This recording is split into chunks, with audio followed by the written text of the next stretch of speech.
Hey, what's going on, guys? We're going to be doing something fun here. This is going to be a 3-part video mini-series.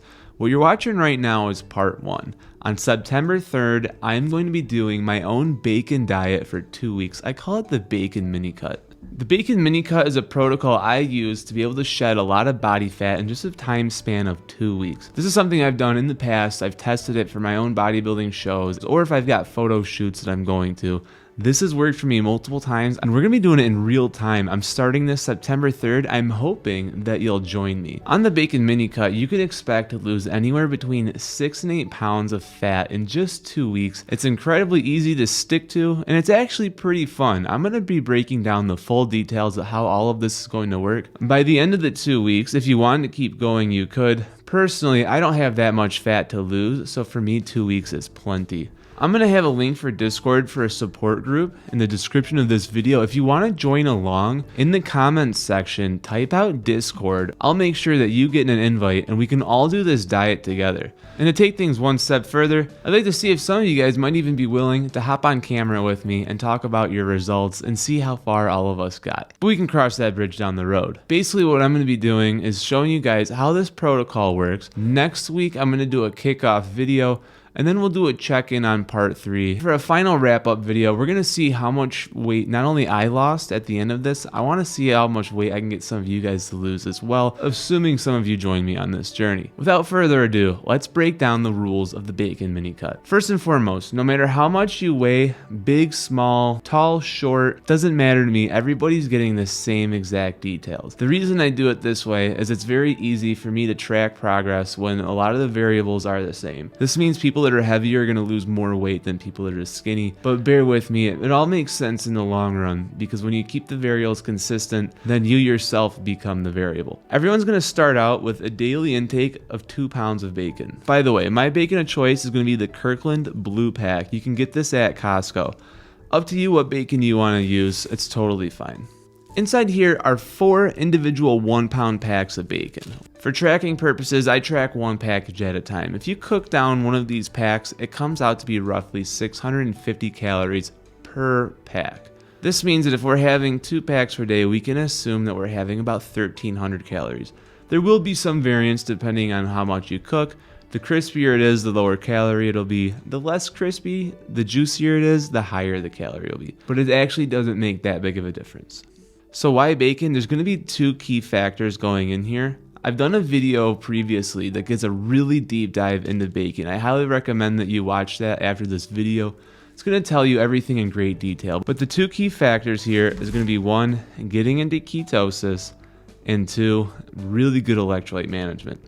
So bacon's perfect for getting into ketosis. It's got a keto macro ratio of about 1.2 to 1, meaning there's going to be 1.2 grams of fat for every 1 gram of protein. This makes it very easy to get into ketosis and then stay in ketosis. It'll help you not get hungry throughout the day. Additionally, bacon comes preloaded with a lot of salt. On a ketogenic based diet, you want a lot of salt because you're not going to retain much water. So having that salt is going to actually help you retain a little bit of water. Otherwise, your kidneys are going to start flushing a lot of the sodium in your own system, resulting in you peeing a lot, and this will actually lead to dehydration. So the bacon goes a long way at actually staying hydrated. I know it sounds crazy, but it's true. Here's the next rule. I want you guys, in addition to 2 pounds of bacon, to have 400 calories worth of protein, and it doesn't matter to me which source you get. You could go with protein shakes. In fact, myself being a bodybuilder, I am actually going to be having 4 scoops of this per day when I do the challenge. Now, if protein shakes don't interest you, don't worry. You can have whatever you'd like. You could go with chicken, you could go with ground beef, you could even go with another ½ pound of bacon. Personally, for me, the protein helps me stay muscular and also helps me get through my workouts. If you're not at that athletic level, you might do just fine bumping it up to 2.5 pounds of bacon per day. That's totally cool. Next up, one final thing that I want you guys to have, and bear with me, this will make sense. I want you guys to be having 1 portion of fruit per day. Right here I've got strawberries.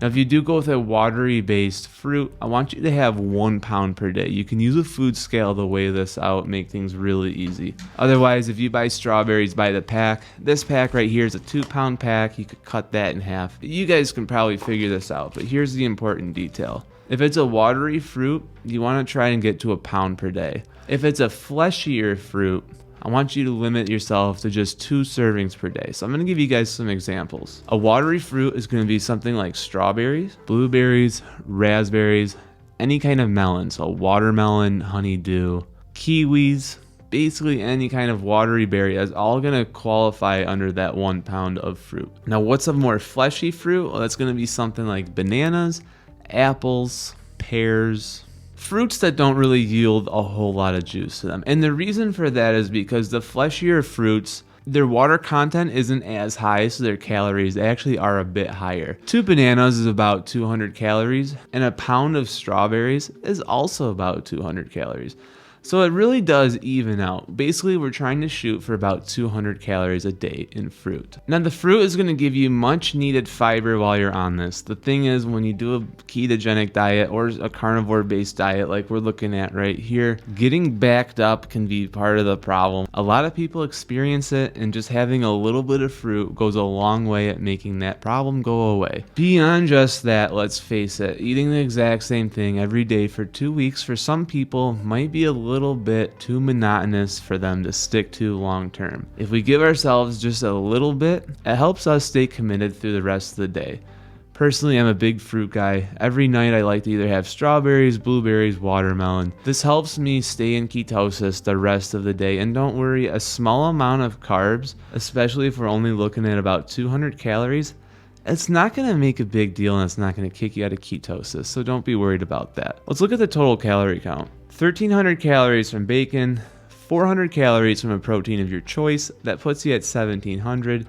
Then you've got 200 calories from fruit. No matter who you are, you're going to be getting about 1,900 calories per day. That's a pretty aggressive cut, and we haven't even gotten into cardio yet. I'm going to briefly talk about cardio, but while I do, I'm going to erase the whiteboard. I'm just going to throw up some fruits that you guys can look at so that you can see which ones would fall under the watery fruit and which ones would fall under the fleshy fruit. So up here you can see you've got your watery and your fleshy, but at the end of the day, just try to make sure that you get somewhere around 200 calories. Remember, when in doubt, the food scale always wins. You can always weigh out your food, and then you can always use MyFitnessPal to track your calories, or if you don't want to use the app, you could literally just use Google. But having a food scale and getting that weight is going to go a long way helping you discern that. Now on to the cardio. On this program, in order for you to really ramp up the fat loss, there does need to be some cardio involved. But the good news here is that the cardio is actually going to be incredibly easy. We want to target around the upper ranges of zone 1 to the lower ranges of zone 2. This is going to be very low intensity cardio. For our purposes, here's a representation of what that would look like. For me personally, I'm going to do jogging. So what am I looking to do? I'm looking at 11:30 to 12-minute miles. That's very slow, but it's also very sustainable, even on very low calories. That's not going to be too hard for me. For you guys out there, if you don't like running, you're going to accomplish the same effect by either doing incline walks on a treadmill, you could be doing cycling, or you could be doing elliptical. But the idea is to get into this lower zone 2 range. We want to be burning somewhere around 600 to 700 calories per hour, but not much beyond that. We really don't want to stimulate muscle loss, and on top of that, once you get into the upper ranges of heart rate zones, especially zone 3 and above, your body starts using glycogen as a fuel source, and that's not going to work too well for us on a program like this. What will work for us is lower ranges of zone 1 and zone 2, because that's actually when your body is using ketones for fuel. These things are going to synergize extremely well together. You're going to find low intensity cardio while you're on a ketogenic diet is actually very easy to stick to. Highly recommend that you try to target 60 minutes per day, 5 days a week minimum. If you can do all 7 days, great. The big thing here is the more that you do, the more weight you're going to lose. Personally, I might even go a little bit higher than 60 minutes myself, but I understand not everyone's fitness level might be ready for that.